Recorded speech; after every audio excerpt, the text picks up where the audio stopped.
इसके पहले वाले लेक्चर में आपको बताया था इंड्यूस्ड ईएमएफ कैसे निकाला जाएगा, इंड्यूस्ड करंट कैसे निकाला जाएगा और इंड्यूस्ड वोल्टेज, उन सब की इक्वेशन यहीं पे लिख लीजिए फिर से।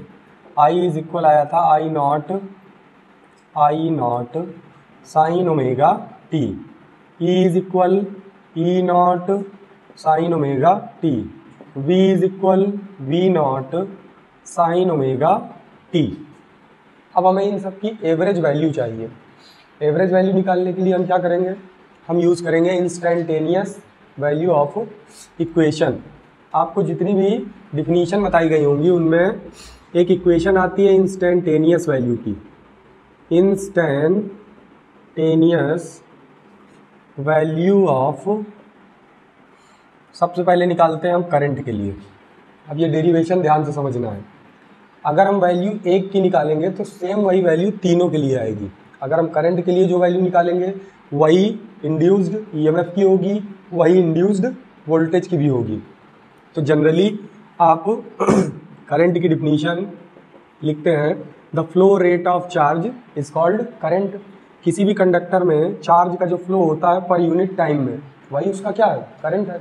एक्चुअल में करंट इमेजिनेशन है साइंटिस्ट की, करंट जैसा कुछ होता ही नहीं है। करंट तो ज़बरदस्ती एक क्वांटिटी मान ली गई है। सारा काम किसका है, चार्ज का। और करंट जो बनता है वो दोनों की वजह से बनता है, इलेक्ट्रॉन की वजह से भी बनता है और प्रोटॉन की वजह से भी बनता है। और करंट की डायरेक्शन हमेशा याद रखिए, जिस डायरेक्शन में प्रोटॉन मूव करेगा उसी डायरेक्शन में करंट मूव करेगा, यानी इलेक्ट्रॉन की अपोजिट डायरेक्शन में। यहीं पे आपको एक फार्मूला लिखाया गया था, I is equal d q upon d t. इसी फार्मूले को कहा जाता है इंस्टेंटेनियस वैल्यू ऑफ करंट। अब अगर आपको इससे एवरेज निकालना है तो हम इंटीग्रेशन करेंगे Q का। Integration D Q is equal, d Q की वैल्यू अगर हम I और डी टी के टर्म में लिखें तो इसको हम लिखेंगे D Q is equal I D T. इसको चेंज करेंगे I, इन सबका औसत मान चाहिए हमें, average value. I average is equal integration D q upon integration D T. D Q की प्लेस पे हम लिखेंगे आई डी टी, इंटीग्रेशन का symbol divide by D T, इसका भी इंटीग्रेशन करेंगे। अब आपको करंट का एवरेज दो टर्म में चाहिए होता है, एक तो फुल साइकिल के लिए, full cycle and half cycle. Full cycle के लिए करंट की वैल्यू हमेशा आएगी ज़ीरो, मतलब आई का एवरेज वैल्यू ज़ीरो आएगा। और हाफ साइकिल के लिए आई एवरेज की वैल्यू आएगी 2I नॉट अपॉन पाई। अब ये तो हमने डायरेक्ट लिख दिया, अभी हमको इसे प्रूफ करना है कि कैसे ये वैल्यू आएगी। तो हमेशा आपको ये फार्मूला दिमाग में याद रखना है कि इंस्टेंटेनियस वैल्यू ऑफ करंट का फार्मूला ही यूज़ करेंगे। I is equal d q upon d t. I को आई एवरेज लिखना है, डी क्यू की प्लेस पे आई डी टी और डी टी को एज इट इज लिखे रहने देना है। अब ध्यान से देखिए, डायग्राम बनाते हैं।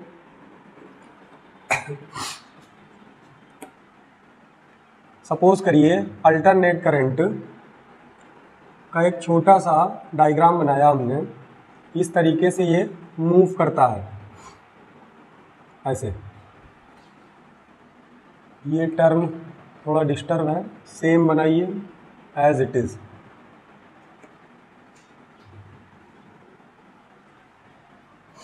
Dash dash dash dash dash dash dash dash dash dash. ये वैल्यू आपकी पीक वैल्यू है, पीक वैल्यू। अब मैं किसी का नाम नहीं लिख रहा हूँ।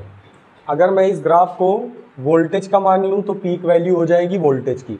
अगर मैं इस ग्राफ को ईएमएफ का मान लेता हूँ तो ये पीक वैल्यू हो जाएगी ईएमएफ की। अगर मैं इसी ग्राफ को मान लेता हूँ करंट के लिए तो यही पीक वैल्यू बन जाएगी मेरी आई नॉट। तो अगर हम पीक वैल्यू को लिखना चाहें तो हम इसी को लिख सकते हैं वी नॉट, ई नॉट और आई नॉट। यहाँ डैश डैश डैश डैश ऐसे रिप्रेजेंट कर देंगे। जो आपकी मैक्सिमम वैल्यू होती है वोल्टेज की, करंट की और ईएमएफ की, उसी को पीक वैल्यू कहा जाता है और उसका सिंबल होता है वी नॉट, ई नॉट और आई नॉट। बात समझ में आई? ये दिमाग में हमेशा याद रखिए, पीक वैल्यू आपकी V naught, E naught, I naught ही होती है, जिसको आपको यूज़ करना है। अब आप एवरेज करंट का फॉर्मूला लेंगे। सबसे पहले आप निकाल रहे हैं फुल साइकिल के लिए average current. Average electric current for full cycle.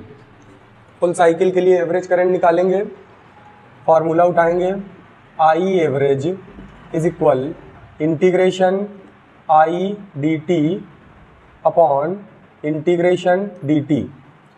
अगर आप कंप्लीट साइकिल के लिए निकालेंगे तो यहाँ से आपकी साइकिल स्टार्ट हुई है, जो आपका ओरिजिन पॉइंट है 0,0, यहाँ तक आने में इसको टाइम लगता है t/2 और यहाँ तक आने में इसको कंप्लीट करने में टाइम लगता है कैपिटल T।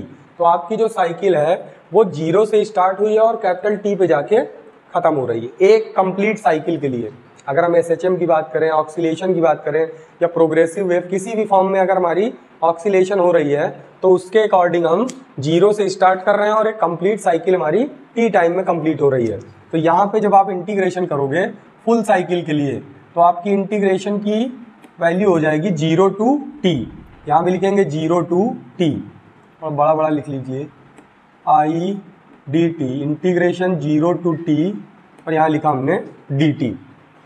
आई की वैल्यू उठाएंगे, I naught sine omega t, value put करेंगे, I average is equal integration 0 to capital T, I की प्लेस पे I naught sine omega t d t upon integration 0 to capital T d t. ये बात समझ में आई? Integration किया हमने 0 से t तक, आई की वैल्यू रख दी हमने I naught sine omega t into d t. यहाँ पे ब्रैकेट में भी आप इंडिकेट करिए आई की वैल्यू आई naught sine omega T, bracket close कर दीजिए। अब आपको इंटीग्रेशन करना है तो हम इन सब का इंटीग्रेशन यहाँ साइड में करेंगे, यहाँ साइड में हम इंटीग्रेशन इंडिकेट करेंगे। तो सबसे पहले हम इंटीग्रेशन करते हैं डी टी का। इंटीग्रेशन किया हमने, लिमिट रहने दीजिए डी टी, डी टी को हम हमेशा लिखते आए हैं इंटीग्रेशन टी की पावर 0। फार्मूला यूज करेंगे हम इंटीग्रेशन x की power n dx is equal x की power n plus 1 upon n plus 1। इसके अकॉर्डिंग इसको सॉल्व करेंगे तो ये आएगी t की power 0 plus 1 upon 0 plus 1। That means integration of D t is equal, ये आ जाएगा t। बात समझ में आई? लिमिट नहीं लिख रहे हैं हम यहाँ, लिमिट हम डायरेक्ट यहीं अप्लाई करेंगे। तो dt का इंटीग्रेशन आ गया आपका स्मॉल t। ये बात समझ में आई? अब ऊपर वाले में जो कांस्टेंट है पहले उसको बाहर निकाल लो। आई नॉट पीक वैल्यू है, हमेशा कांस्टेंट रहती है, तो इसको बाहर निकालेंगे, बाकी जो टर्म बचेगा उसका इंटीग्रेशन करेंगे। I average is equal integration, पहले कांस्टेंट वैल्यू बाहर लाएंगे, I naught integration 0 to capital T sine omega t d t upon d t का इंटीग्रेशन हम कर चुके हैं स्मॉल t, लिमिट लगी हुई है 0 to t। ये हमने इसका इंटीग्रेशन कर दिया और लिमिट भी अप्लाई कर दी। बात समझ में आई? अब कांस्टेंट वैल्यू बाहर है, अब हमें इंटीग्रेशन करना है sign omega t d t का। फिर से हम लिमिट को नहीं अप्लाई करेंगे, integration sine omega t d T, इसका इंटीग्रेशन करना है। तो सबसे पहले अगेन साइड में हम ओमेगा टी को एक्सप्लेन करेंगे। ओमेगा टी को हमने सपोज किया x और इसको इंटीग्रल फॉर्म में लिखेंगे। तो इंटीग्रल फॉर्म में तभी आएगा जब इसकी स्मॉलेस्ट वैल्यू ली जाएगी। तो ओमेगा कांस्टेंट है, ओमेगा इंटू डी टी, इसकी स्मॉलेस्ट वैल्यू dx। अब हम यहाँ से रिप्लेस करेंगे dt को, तो dt को अगर रिप्लेस करना है तो dt की वैल्यू यहाँ से फाइंड कर लीजिए। dt यहीं रहेगा, ओमेगा जाएगा अपॉन में, तो ये आ जाएगा dt is equal dx upon omega. अब आप यहाँ पे सपोज करेंगे, हमें चाहिए इसका इंटीग्रेशन, तो हमने ओमेगा t को सपोज किया है x। अब यहाँ अभी भी हमारा लिखा हुआ है dt। अब dt को हम रिप्लेस करेंगे यहाँ से, बहुत ध्यान से समझना। बात समझ में आई नहीं आई? अभी यहाँ पे ओमेगा t लिखा था, हमने ओमेगा t को क्या सपोज किया है x, ओमेगा t की जगह हमने क्या लिख दिया x। अब हमने इसका इंटीग्रल फॉर्म बनाया, omega dt is equal dx, dt को यहीं रहने दिया, ओमेगा को अपॉन में ले गया, तो dt को रिप्लेस करोगे तो क्या आएगा, dx अपॉन ओमेगा आएगा। तो हम इसको चेंज करके लिख सकते हैं dx अपॉन ओमेगा, इसका इंटीग्रेशन कर लेते हैं। नई बात समझ में आई? हमने चेंजमेंट किया, सबसे पहले यहाँ लिखो इंटीग्रेशन करना था हमें sign omega t d t का। ओमेगा टी को आपने एक्स सपोज किया है, ये लाइन खींच लेना ऐसे। इसके बाद में आपने डी टी को एक्सप्लेन किया है, डी टी की प्लेस में आपने लिया डी एक्स अपॉन ओमेगा। यहाँ आपने चेंज करके लिख दिया इसकी वैल्यू को, ओमेगा टी की प्लेस पे एक्स लिखा, डी टी की प्लेस पे डी एक्स अपॉन ओमेगा लिखा। ओमेगा कांस्टेंट होता है, ओमेगा का इंटीग्रेशन होगा नहीं तो 1 अपॉन ओमेगा बाहर आ जाएगा। इसके बाद में इंटीग्रेशन आपको करना है सिर्फ sign x d x, integration sine x d x, integration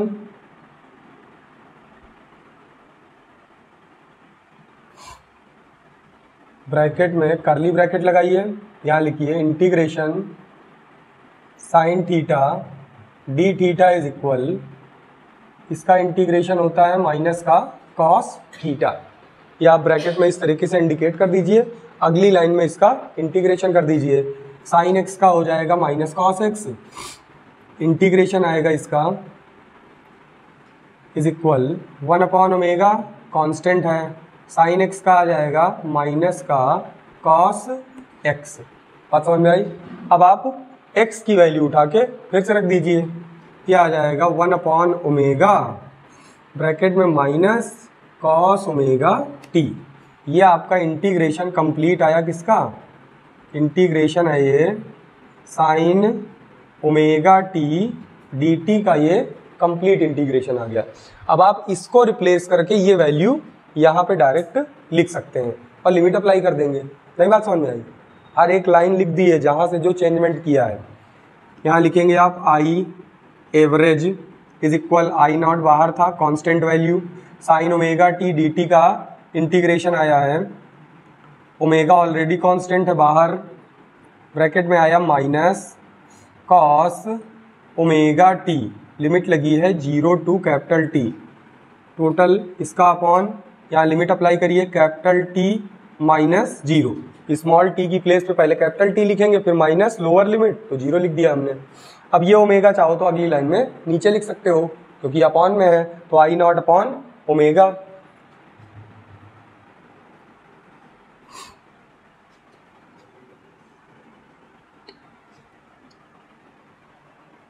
आपकी value I average is equal I not total upon लगाइए ओमेगा, टी माइनस 0 करेंगे आएगा कैपिटल का टी, क्या बचा है minus cos omega T, limit apply करिए, चाहिए तो माइनस को बाहर निकाल सकते हैं आप, तो माइनस का सिंबल हमने बाहर निकाल लिया, माइनस आई नॉट।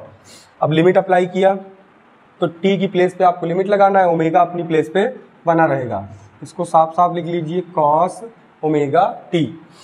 अब यहाँ पे आप लिखेंगे कॉस ओमेगा टी की प्लेस पे कैपिटल टी माइनस क्या आएगा कॉस ओमेगा और टी की प्लेस पे मल्टीप्लाई बाई 0, ये लिमिट अप्लाई हो गई। बात समझ में आई? अब आपको पता है कि t इज इक्वल होता है 2 पाई बाई ओमेगा। इस t की वैल्यू जहाँ जहाँ कैपिटल T लिखा हुआ है वहाँ वहाँ आप चेंज कर दीजिए। आई average is equal minus I not bracket में कॉस ओमेगा की जगह ओमेगा, टी की जगह 2 pi by omega, minus multiply करोगे यहाँ आएगा 0 तो कॉस 0 लिख दिया हमने, ब्रैकेट क्लोज, अपॉन में ओमेगा इंटू टी की प्लेस पे 2 पाई बाई ओमेगा। इस ओमेगा से ये कैंसिल हो जाएगा, अब ये ओमेगा इस ओमेगा से कैंसिल हो जाएगा, आपके पास बचा आई average is equal minus I not bracket में कॉस 2 पाई माइनस कॉस 0। बात समझ में आई? कॉस 0 की वैल्यू +1, कॉस 2 पाई अगेन कॉस 0 बनेगा फिर से +1, तो यहाँ लिखा है +1, यहाँ लिखा है -1, 1 1 कैंसिल होके क्या आ जाएगा 0, 0 से मल्टीप्लाई करोगे क्या आएगा सब 0। यहाँ अपॉन में क्या लिखा हुआ है 2 पाई, यहाँ लिखिए आई average is equal minus I not, यहाँ 1 -1 अपॉन 2 पाई, ओवरऑल वैल्यू आ गई आई एवरेज इज इक्वल 0। ये आपका एवरेज करंट होता है फॉर फुल साइकिल के लिए। इसके बाद हमें निकालना है हाफ साइकिल के लिए। तो ये derivation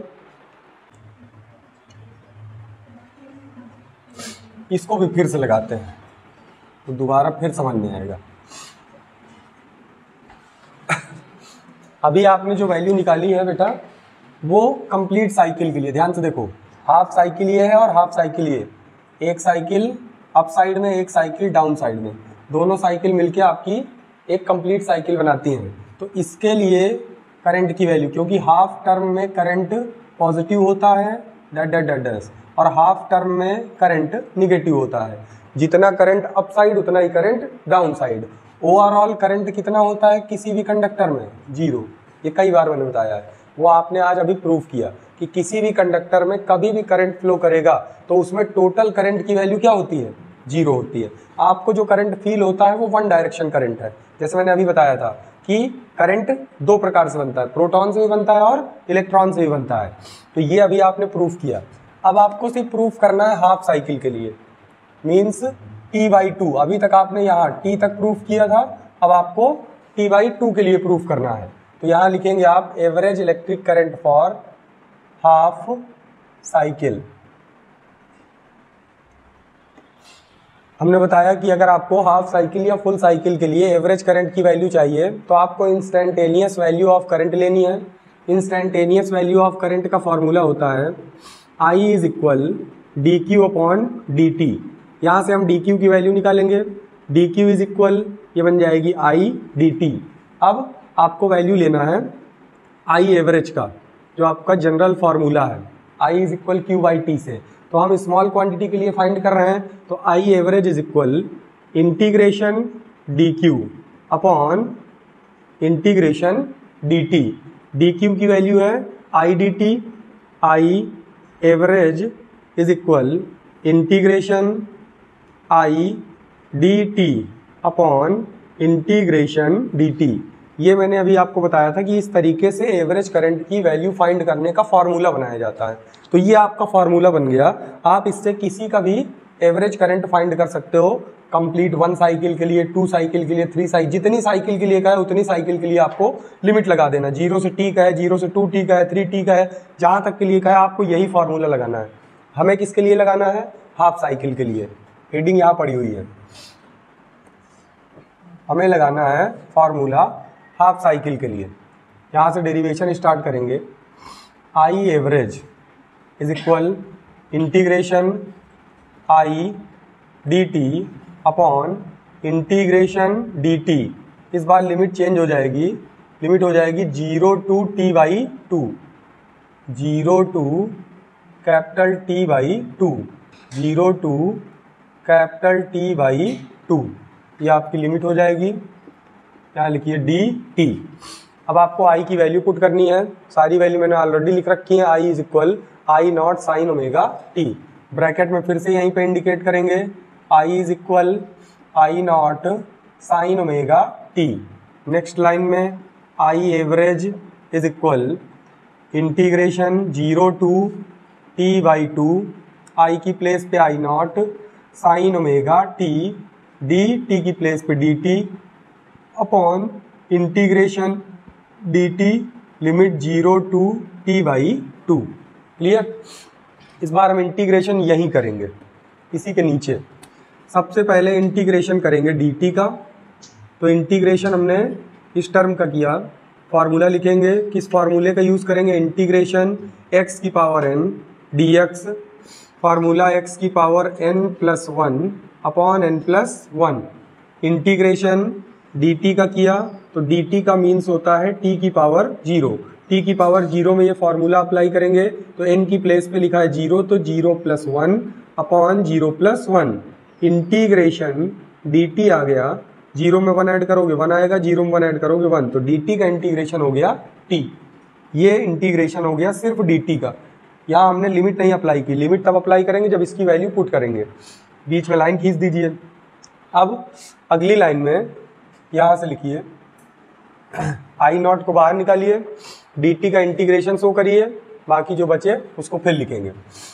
I average is equal, यहाँ आएगा I0 integration 0 to t/2 sine omega t d t, नीचे इंटीग्रेशन कंप्लीट हो गया है, small t limit 0 to t by 2। बात समझ में आई। अब साइन ओमेगा टी का इंटीग्रेशन फिर यहां करेंगे।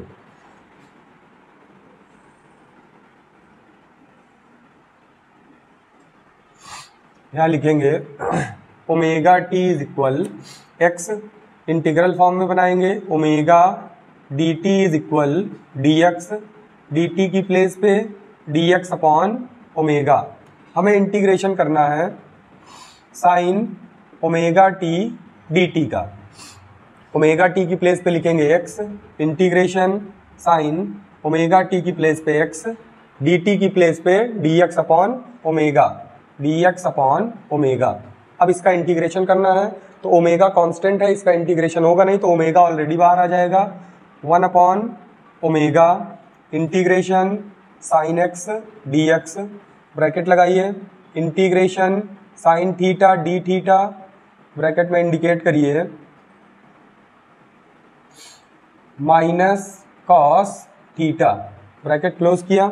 साइन थीटा डी थीटा लिखा होगा तो माइनस कॉस थीटा आएगा, हमारे पास लिखा है साइन एक्स डी एक्स तो हमारा आएगा, फिर से इसको भी करेंगे integration sine x d x is equal, यह आएगा माइनस कॉस एक्स, इसका इंटीग्रेशन आएगा 1 by omega, integration minus cos x, x की वैल्यू यहाँ से फिर से पुट करेंगे 1 अपॉन ओमेगा, ब्रैकेट में माइनस कॉस ओमेगा टी। बात समझ में आई। इंटीग्रेशन दोनों यही कर दिए, डी टी का ये पूरा कंप्लीट है, sign omega t d t का ये पूरा कंप्लीट है। बात समझ में आई। अब आपको इसकी प्लेस में क्या लिखना है, ये तो आप यहाँ पे लिख दीजिए, आप is equal 1 upon omega integration sine omega t d t is equal 1 by omega, bracket में minus cos omega t. Direct आप इसकी वैल्यू वहाँ लिखेंगे, फिर लिमिट अप्लाई करेंगे, I average is equal I naught, integration complete हो गया है, क्या आया है इंटीग्रेशन, ओमेगा को बाहर ले लीजिए, ओमेगा ब्रैकेट में आया आपका minus cos omega T, limit लगी है 0 टू टी बाई 2 अपॉन, यहाँ नीचे वाली लाइन में लिमिट अप्लाई करिए, टी की प्लेस पे आपको लिखना है टी बाई 2 माइनस टी की प्लेस पे लिखना है आपको 0, टी बाई 2 में से 0 सब्ट्रैक्ट करेंगे फिर से टी बाई 2 आएगा। यहाँ ओमेगा को नीचे लिख सकते हैं आप अगली लाइन में, आई average is equal I not, और माइनस का सिंबल बाहर ले सकते हैं, minus upon omega into T by 2, limit apply करेंगे तो माइनस बाहर ले लिया है आपने, ओमेगा की प्लेस पे ओमेगा, टी की प्लेस पे आपको लिखना है T by 2, omega T by 2 minus cos omega और टी की प्लेस पे 0, bracket close, I average is equal, value indicate करिए कैपिटल टी की वैल्यू 2 पाई बाई ओमेगा, जहाँ जहाँ कैपिटल टी दिख रहा है वहाँ वहाँ लिखिए 2 pi by omega, minus I not upon omega, 2 को अलग कर लीजिए, ये 2 हमने यहाँ दे दिया, टी की जगह हमने लिखा 2 पाई बाई ओमेगा, ब्रैकेट के अंदर कॉस ओमेगा, 2 को हमने फिर अलग किया, टी की जगह पे हम लिखेंगे 2 पाई बाई ओमेगा, माइनस ये आ जाएगा कॉस 0, ब्रैकेट में अगली लाइन में इंडिकेट करेंगे, ओमेगा से ओमेगा कैंसिल हो गया, 2 से 2 कैंसिल हो गया, ओमेगा से ओमेगा कैंसिल, 2 से 2 कैंसिल हो गया, आई average is equal minus I not, नीचे बचा है हमारे पास सिर्फ पाई, बचा है सिर्फ पाई, ओमेगा ओमेगा कैंसिल, 2 से 2 कैंसिल, सिर्फ पाई बचा, माइनस आई नॉट, ब्रैकेट में बचा है हमारे पास कॉस पाई माइनस कॉस 0, बचा है, ये बात समझ में आई। ब्रैकेट में इंडिकेट करिए कॉस 0 की वैल्यू +1, कॉस पाई का मीन्स कॉस 180 की वैल्यू -1, लिखिए यहाँ, I average is equal minus I naught cos pi की जगह लिखेंगे हम -1, यहाँ पे +1, तो ये आ जाएगा -1 डिवाइड बाई पाई। ये माइनस माइनस ऐड हो जाएंगे, -2 आएगा, फिर -2 इस माइनस से प्लस हो जाएगा, तो हम इसको लिखेंगे -I0 इंटू ब्रैकेट में -2 divide by pi, minus minus plus हो गया 2I0 अपॉन पाई। ये आ जाएगी आपकी इलेक्ट्रिक करंट की वैल्यू फॉर हाफ साइकिल। अब बहुत ध्यान से देखिए, नोट बाद में करना, सबके लिए वैल्यू लिखिए। आपका फुल साइकिल के लिए अगर हम लिखें, कंप्लीट साइकिल या फुल साइकिल के लिए आई एवरेज 0, बी एवरेज ये भी 0 होगा। बस आपको चेंजमेंट क्या करना है, जहाँ पे मैंने लिखा है I is equal I0 sign omega T, वहाँ हो जाएगा। अगर V है तो V0 sign omega T. Derivation तो पूरा इसी तरह होगा ना, तो डेरिवेशन में थोड़ी ना कोई चेंजमेंट हो जाएगा। जिसके लिए क्या है उसके लिए आपको निकाल लेना है। I एवरेज भी फुल साइकिल के लिए 0 आएगा, V एवरेज भी फुल साइकिल के लिए 0 आएगा, E एवरेज भी फुल साइकिल के लिए 0 आएगा। हाफ साइकिल की बात करें तो हाफ साइकिल में सबके लिए सेम वैल्यू। अगर आप इलेक्ट्रिक करंट की बात कर रहे हो तो आएगा 2I0 अपॉन पाई। अगर आप वोल्टेज की बात कर रहे हो तो आएगा 2V0 अपॉन पाई, V0। और अगर आप EMF की बात कर रहे हो तो E average is equal to E0 upon pi. ये वैल्यू आएगी फुल साइकिल और हाफ साइकिल के लिए। बात समझ में आई? कैसे आई है सब फिर से दोबारा फिर से लिख के दिखाया है। यहाँ इस टर्म में सिर्फ आपको फॉर्मूला बनाना बताया कि कैसे आप एवरेज करंट का फॉर्मूला बनाएंगे। बात समझ में आई? आपका कोई फंक्शन है आई जिसके टर्म में Q और T, जैसे Y फंक्शन है, Y के टर्म में X हो T हो, तो उसके रेफरेंस में आपको इंटीग्रेशन करना है। तो हमारे फंक्शन में केवल Q और T है, तो यहाँ पे हमने Q की वैल्यू रख दी I dt, और T की जगह हमारा dt बना रहेगा, तो हमारा एवरेज निकल आएगा। अब देखो अगर हम बात करें तो dt कट नहीं रहा, कोई चेंजमेंट हुआ क्या इक्वेशन में? यहाँ भी I लिखा है, यहाँ भी I लिखा, पर हमें एवरेज मिल जाएगा पूरे साइकिल का। अब समझ में आई नहीं आई? इस फॉर्मूले में कोई डिफरेंस नहीं है, ये direct I is equal I लिखा हुआ है, सिर्फ देखने का फर्क है। पर ये फॉर्मूला इतना काम का है कि कितने भी टर्म पूछे आपसे, 1 cycle, 2 cycle, 3 cycle, n time के लिए पूछे, तब भी आप इस फॉर्मूले का यूज करके डेरिवेशन लगा सकते हो। बात समझ में आई? तो फिर से देख लीजिए एक बार, जहाँ जो स्टेप ना आया हो, दोनों डेरिवेशन में बहुत माइनर सा डिफरेंस है। उसमें कैपिटल T लिया गया था, यहाँ T/2 लिया गया है बस, और वैल्यू चेंज हो गई। T लेंगे तो 0 आएगी, किसी के लिए भी निकालें, T/2 लेंगे तो 2I0 अपॉन पाई आएगी। चाहे तो पाई की वैल्यू रख सकते हैं 3.14।